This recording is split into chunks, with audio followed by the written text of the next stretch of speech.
Hi everyone, welcome to online classes. Sixth class science we are discussing. So in this video, let us start a new lesson, chapter 4, water. Sixth class science, chapter 4, water.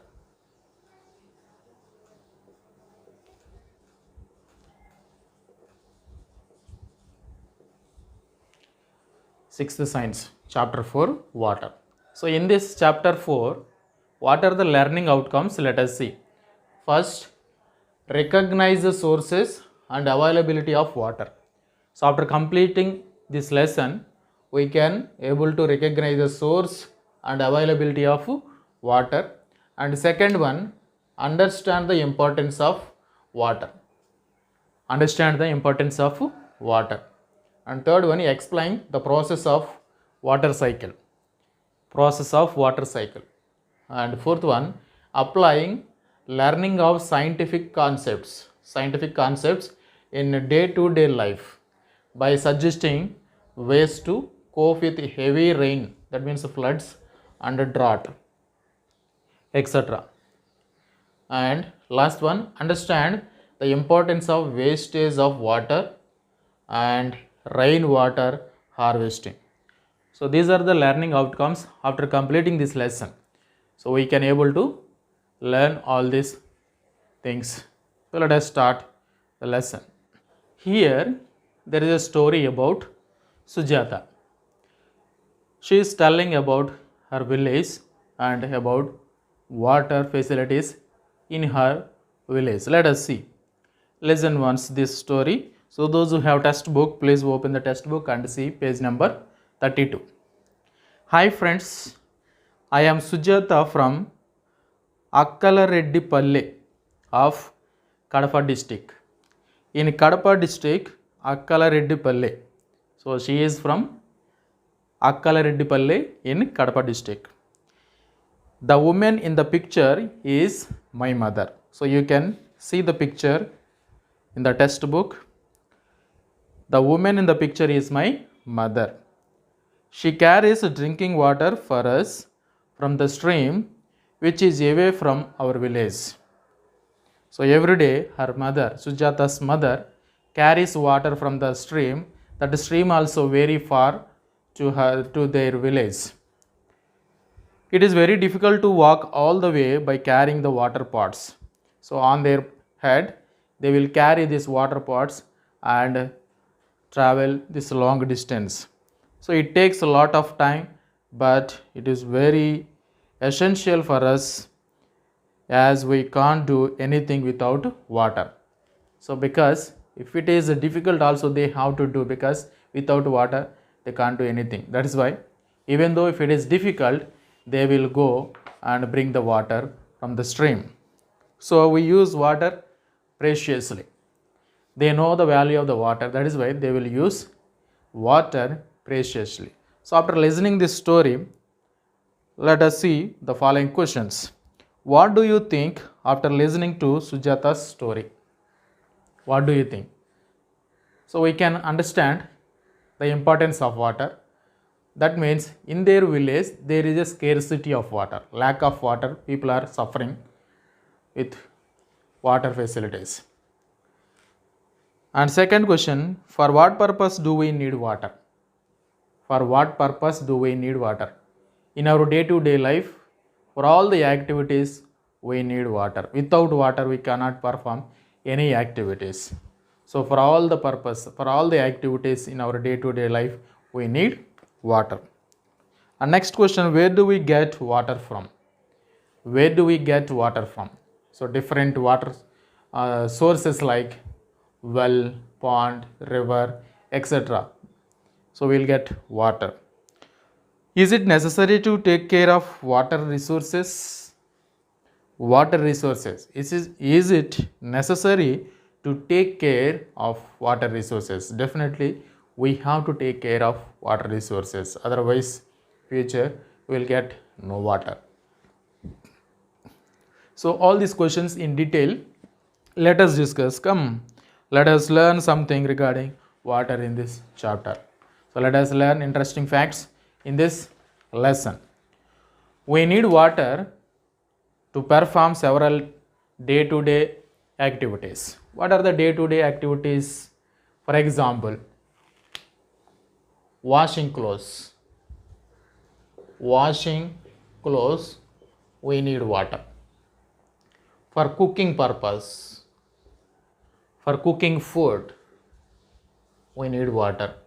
And for cleaning utensils. What is utensils? Vessels which we are using to cook the food. So for cleaning these utensils, we need water. And different activities like bathing and brushing, etc. These are all the activities. We need water. Activity 1, water and its uses. So you have to think about different uses of water in different areas, like first one, domestic use. Domestic use means water in our household activities. What are the activities we are performing in the house? For water, for what activities we are using water in a domestic purpose, we have to write down here. And the second thing, for agriculture purpose. Agriculture, in agriculture, for what purpose we are using water. And the third one, others. Is there any other uses? For example, in domestic purpose, we are using water for washing clothes, cooking food, cleaning utensils, and drinking purpose. Okay, drinking and bathing. So like that, etc. So many activities you can write.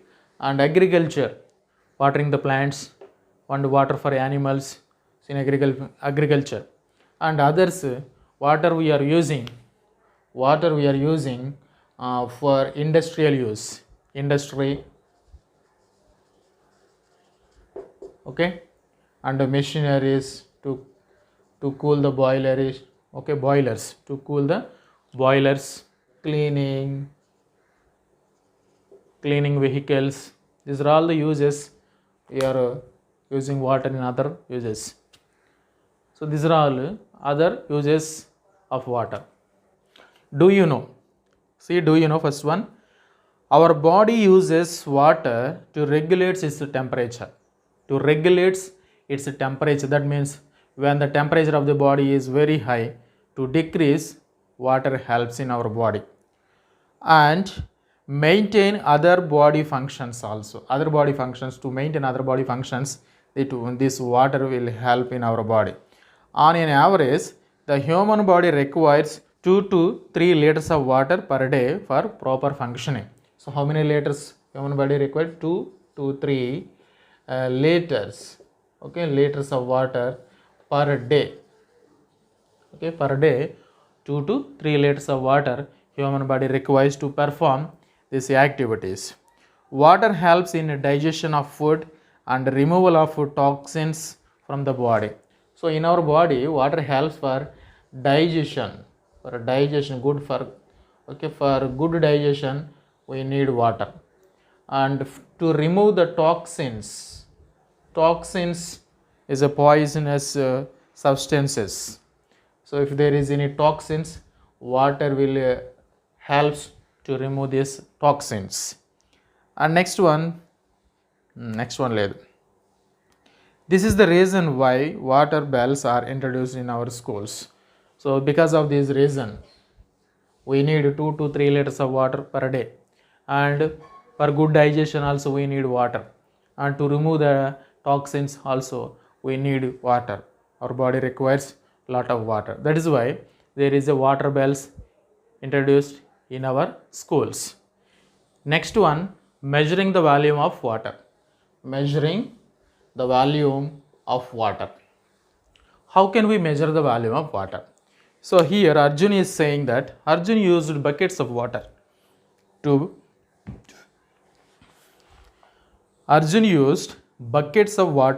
bathe and wash his clothes. He said that he had used 4 buckets of water. How much water he used? 4 buckets of water. So here he is mentioning bucket. Is bucket a measure of volume of water? Bucket is a standard unit for measuring the volume of water? No. Then how do we measure the volume of water? Is there any specific unit for measuring the volume of water? We can keep water in a different vessels. Often we say a glass of water, a bucket of water, a bottle of water, like that we can say. So glass of water, glass, and a bucket of water or a bottle of water, we can say. Is it glass a standard unit, or is bucket is a standard unit, or is a bottle is a standard unit for measuring volume of water? No. Then what is the specific unit to measure the volume of water? We know that liters, okay, liter is the standard unit to measure the volume of water. To measure volume of water and other liquids like milk, kerosene, etc., all liquids. So volume of liquids we will measure in liters. So liter is the standard unit for measuring volume of liquids. Here volume of water. So we know that 1000 ml, milliliters, is equal to 1 liter. That means 1 liter is equal to 1000 milliliters. So 500 ml is equal to half liter. Okay, so 1/4 liter means 250 ml. So you will learn more about in other classes about this. Next one, how much water do we need daily? How much water do we use daily? How to calculate? To calculate this, we have to take a 1 liter bottle and take one bucket. This bucket you can fill with a 1 liter bottle. How many bottles we need to fill the bucket of water? Then how many buckets we are using per a day for one person? And also we can calculate how many buckets of water needed in your family. That means in your family how many members are there. For example, one person required 4 buckets. That means one bucket contain how many bottles of water? One bottle, we know that 1 liter bottle you can take, fill the bucket. For example, a bucket need 15 liters of water. That means one person require 4 buckets. That means 4 into 15. So like that you can calculate 60 liters for one person per day. So like that, if 4 members are there in your home, so you can calculate 4 into 60, 240 liters per day. So like that you can calculate how many people are there in your village or colony and how much water they need per day. So you can approximately identify the quantity of water. And also here how much of water we can save. So every day we are using for a different purpose, unnecessarily or necessarily, so we are wasting water. So how much water a person can save per day? So that is also we can calculate. So instead of using here 60 liters per day, so for one person, for example, 10 liters if they save per day in the family, so 4 members are there, 4 into 10,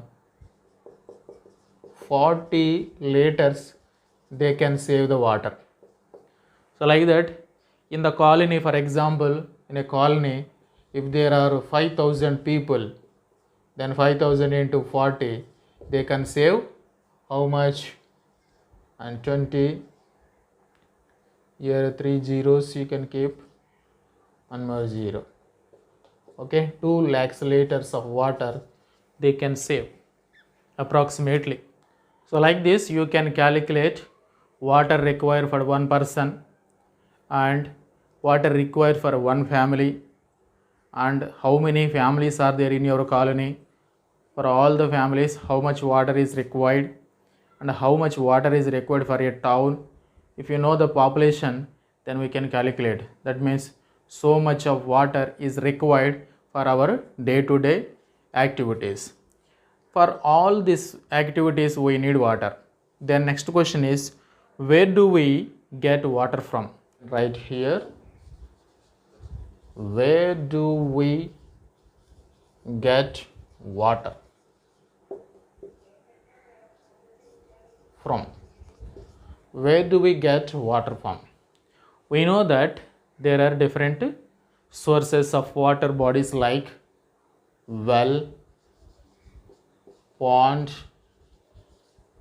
lake, river, etc. These are all the water sources. So we can get water from this well, pond, lake, river. You can also add some canals, tanks, overhead tanks, normal tanks. Okay, canal, tank, okay, tanks. Tanks means చెరువులు. Overhead tank అంటే పైన ఉన్న tank. So these tanks are చెరువులు, ఊర్లో ఉన్న చెరువులు. So like that different main sources of water are there. So you can also add what are the sources of water in your village. You can add that sources. And one more question, are the sources from where you get water from your daily needs and for crops the same or not? For daily needs we need water and for crops also we need water. So is the source is same or not? For daily needs we are using different source and for crops purpose we are using different sources. So these are all we are getting almost from underground water. We know that underground water is good for drinking. For fields also farmers using underground water. Some are using so this water from the ponds, well and lakes, this one canals, tanks, they will also use that water for crops. Do you know water is not only present, water sources like a well, pond, lake, river, canal, tanks, etc. So water is also available some fruits like watermelon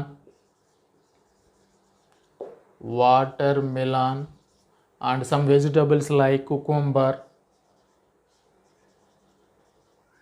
contain lot of water. So that is why we have to take some fruits and vegetables also which are having a lot of water. So including that, our body also contains 70% of water by weight.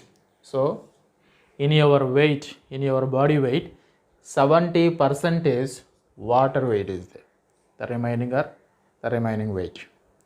Now think why we have to juice during the summer. Why we take juicy fruits in summer? Some juicy fruits, juicy vegetables, juices we will take. What is the reason? Because our body requires lot of water. Let us conclude the class with a home task. First one, list out the activities in our daily life where we use water. List out the activities in our daily life where we use the water. And second one, what is the unit for measuring water? Unit for measuring water. And last one, how much water present in our body by weight? How much water is present in our body by weight? Please answer these 3 questions in your notebook and send me a pic. Thank you. We'll meet again in the next part.